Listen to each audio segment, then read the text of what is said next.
people like me. You need people like me so you can point your f***ing fingers and say, that's the bad guy. That's the bad guy. That's the bad guy. That's the bad guy. That's the bad guy.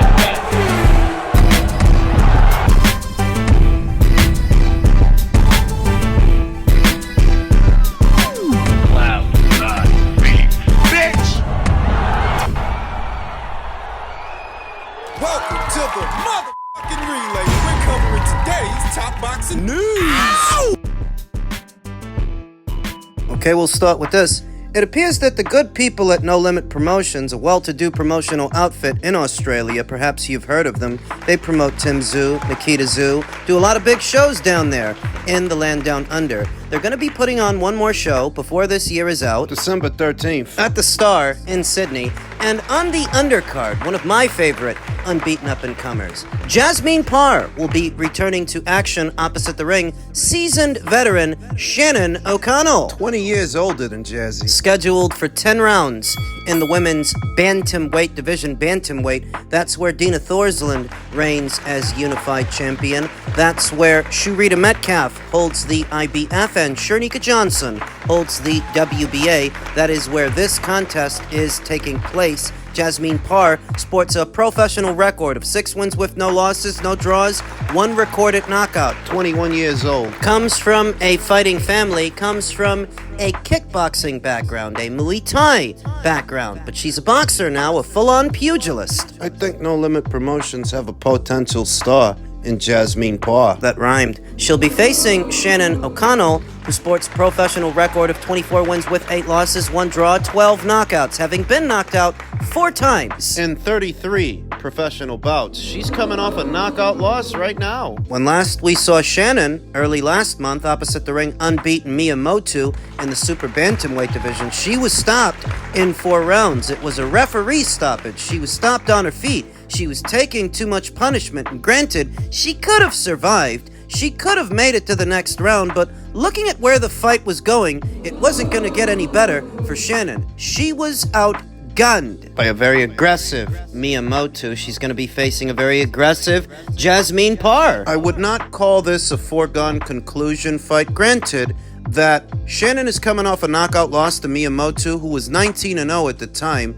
Jasmine has a lot less fights than Mia did. She's got less fights, less rounds in the bank than Miyamoto did. So I wouldn't call this a foregone conclusion fight, more of a developmental fight, and still a step up in competition for Jasmine Parr, who's already seen action 2 times this year, once in April, then again in August. This will be Jasmine's 3rd fight of this year. No Limit are doing a good job of keeping her busy, keeping her active in the public eye. Jazzy, at least in the past, has campaigned as low as super flyweight, but this is a bantamweight contest. Bantamweight, that's 118 pounds. I don't know if she's gonna stay there. Though she might. She's 21 years old. That means her body is still growing. She is filling out as a fighter. So it's conceivable that moving forward, she campaigns at 118. As far as the fight, I expect this to be an action fight because Jazzy is an action fighter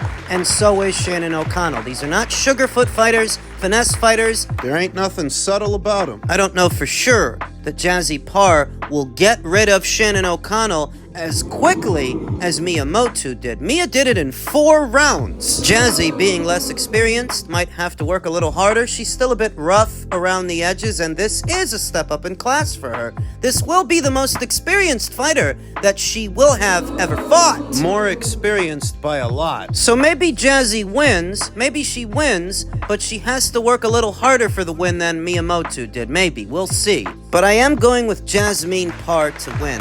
I don't know if she knocks out Shannon, but I do think she'll be fresher, faster, and sharper. I do think that will make all the difference. Jasmine Parr to win is the pick. We'll see if that's how it happens. In men's welterweight news, Brian Norman Jr. believes it would be quote-unquote night-night if he catches Jaron Ennis the way Karen Chukadzian was catching Jaron Ennis. Jaron Ennis doesn't have the best defense, but Brian Norman. Brian doesn't fight anything like Karen Chukhadzhian, and I'm noticing so many fighters measuring themselves and what they can do opposite the ring Jaron Ennis based on Karen, and they don't even move like Karen. The movement was a big part of it. Brian Norman Jr. isn't just eyeing his next opponent, he's measuring himself against the welterweight division's elite.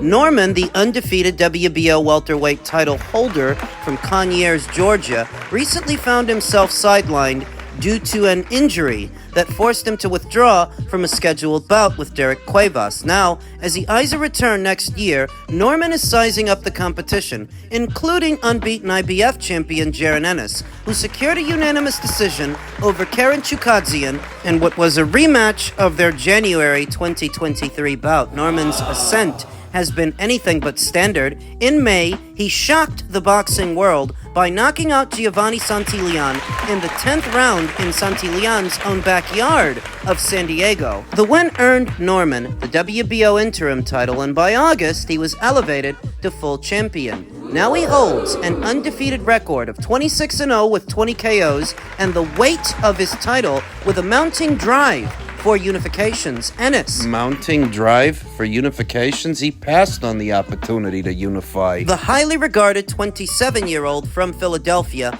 also boasts an unblemished record of 33-0 with 29 KOs, and recently secured his second unanimous decision against Ukrainian contender Chukhadzhian. Reflecting on Ennis's performance, Norman didn't hesitate to share his observations. Oh, everybody has a bad night, Norman told Boxing Scene. It was just one of those nights. Karen's been around a while. He's got Ennis's style down pat more than the average fighter would. But you know, everyone has an off night. I saw he was open a lot, of course, and that he was getting hit a lot too. Chukhadzhian, with a record of 24-3 and 13 KOs and 2 UD decision losses to Ennis, gave the Philadelphian a tricky test. Could be plenty of reasons why he looked that way, but like I said, anything could be the reason. It could be an off night, could be anything, but no matter the performance, I'm sure he'll learn from it and come back better, whatever the case may be, Norman said. So in my previous video, I talked about how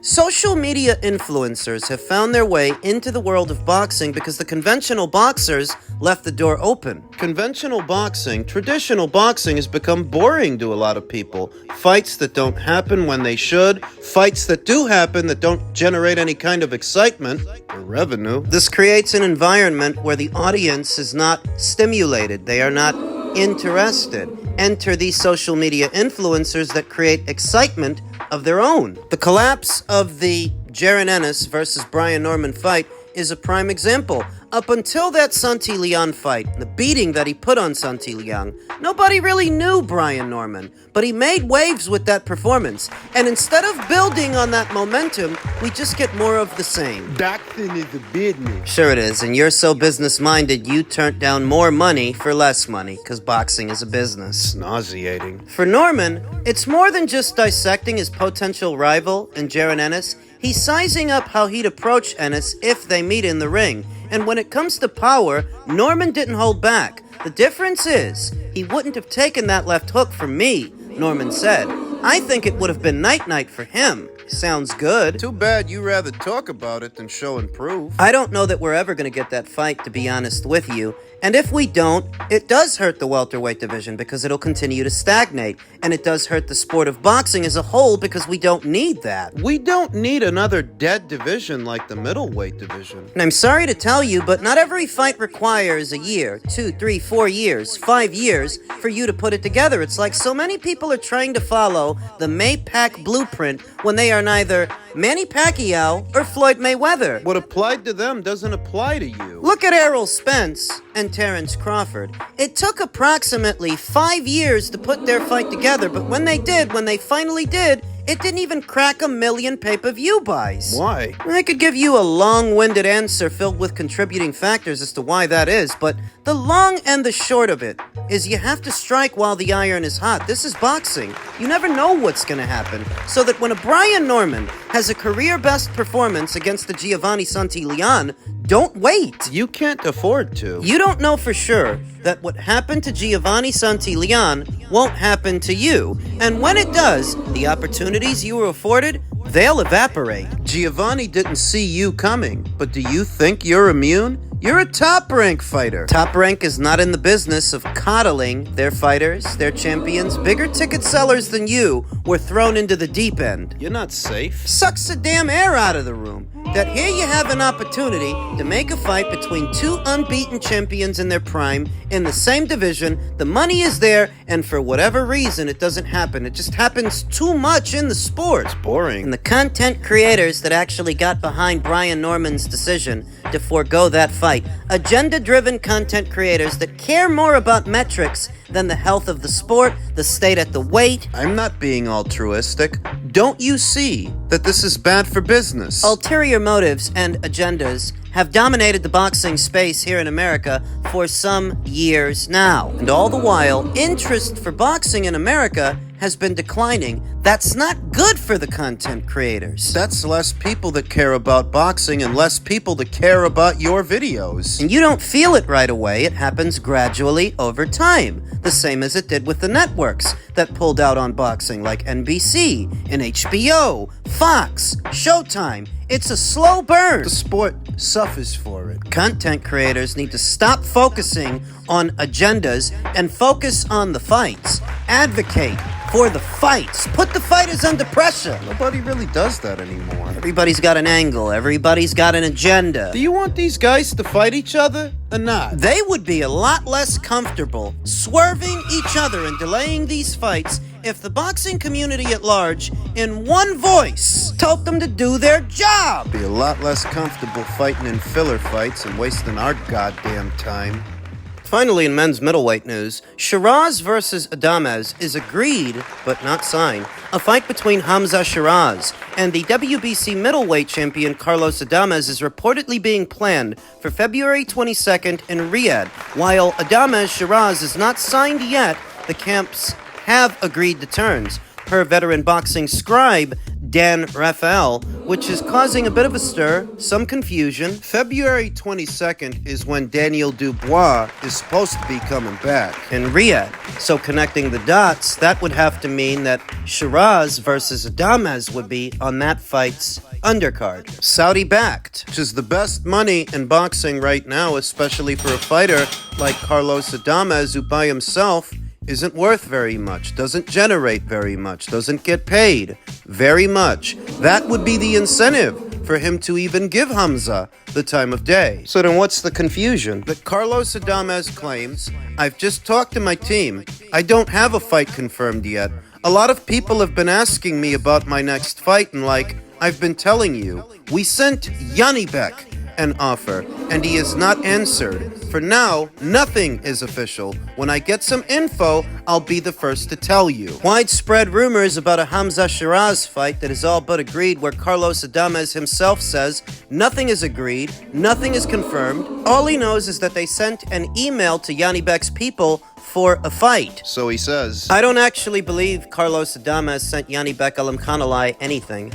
I don't actually believe that Carlos's people sent him anything because they're not in a position to send anyone anything. They don't have any money. I'm not buying it. That the PBC was going to finance an offer for Janibek Alimkhanalai to come over to their side of things? No, I'm not buying it. People are playing with this guy's name. And I'm not even high on him, by the way. I don't have the highest opinion of Janibek or his boxing, but it seems to me that people are playing with his name. A couple of months ago, they tried to say that he ducked Hamza Sheeraz. That all turned out to be bullshit. Hamza's the one who just withdrew from a mandated title fight with Janibek Alimkhanalai. He just pulled out. That's one. 2. Carlos Adames is making Janibek an offer. With whose money? PBC ain't got no money. No money. They only did 5 shows this year. 2 of them were Canelo Alvarez fights that pretty much pay for themselves. The Tim Tszyu versus Bakram Murtazaliev fight was financed by No Limit Promotions, not the PBC, not TGB. The money to pay for the show and pay the fighters, that didn't come from them either. The only 2 shows that the PBC bankrolled themselves with the Javante Davis versus Frank Martin fight that didn't sell anything, and the Tim Tszyu versus Sebastian Fundora fight that didn't sell anything. So that when Carlos makes a claim that they sent an offer to Janibek to unify, I don't believe you, because I don't think you have the money. the money to offer anyone anything. Least of all at a time when there are widespread rumors that you're negotiating with another fighter. Hamza Sheeraz. And I don't even mind that fight, by the way. I like the fight, but it seems to me that both Hamza and Carlos are playing with Janibek's name. They both are. Rumors about him rejecting an offer to fight Hamza. Rumors about an email that Carlos Adames sent him. Kid stuff. The only one who can bring some finality to this division is His Excellency, is Turkey El Sheikh. That if Hamza and Carlos are in fact negotiating for a Riyadh season fight, let those two guys settle up with each other, get Lara on the phone, get him in the ring with Janibek, and let's get some consolidation going in the middleweight division that desperately needs a shot in the arm. The only one that can make sense of all of this is Turkey. The fight. Carlos Adames is a pretty good boxer. Used to campaign at 154, then he moved up to 160. Ambidextrous. He can switch hit a bit. He can fight orthodox and he can fight southpaw. Not a bad fighter. Though he didn't look too hot in his last fight with Terrell Gausha. And if he is going to be facing Hamza Sheeraz in his very next fight, Hamza's very tall for the weight, very long for the weight, and strong. Trained by Ricky Funes. Hamza would bring to the table more firepower than anybody Carlos has fought in recent memory. Power. Carlos, for as good a boxer as he is, we know he can be gotten to. Patrick Teixeira was able to get to him, so if Patrick can touch you, Hamza can touch you. He can get to you. In what would be a 50-50 fight, because while I do feel Hamza has enough power that he can hurt Carlos Adames and maybe get him out of there, the same is true in reverse. I don't know that I fully trust Hamza's chin to absorb, to endure what punches get in. His punch resistance. I remember his fight with a then unbeaten Ammo Williams on the Matchroom versus Queensberry card. It looked like Ammo rattled his cage a couple of times, and I understand it's boxing. It's a boxing match. You're gonna get hit. Just saying, if Emma Williams can touch you, Carlos Adames can touch you. 50-50 fight where the edge and power would go to Hamza. I think punch for punch, he cracks a lot harder than Carlos Adames does, and we'll see if they make it. It's a great fight, though we could do without all of the he said, she said in reference to Janibek, who they are so obviously swerving. And don't tell me that they're not. Gustavo Olivieri himself confirmed Hamza withdrew from negotiations. He pulled out. There's a lot that's left of the imagination, a lot of speculation, but that bit of it we know. That's been confirmed. Hamza withdrew. He's the one who pulled out. For as limited and unimpressive as Janibek can be at times, and for as many people that say that he's no Gennady Golovkin, and he's not, he's still a hot potato. He's still a guy who nobody seems to be in a hurry to fight. It's the truth. For all this bullshit about a supposed offer from Carlos Adames to Janibek Alimkhanalai, you would have to be living under a rock right now to believe that. Ain't you got no common sense? You think the PBC have money to make offers? You think they'd spend what little money, whatever little money they have, on a Carlos Adames versus Janibek fight that isn't a money fight? Are you stupid?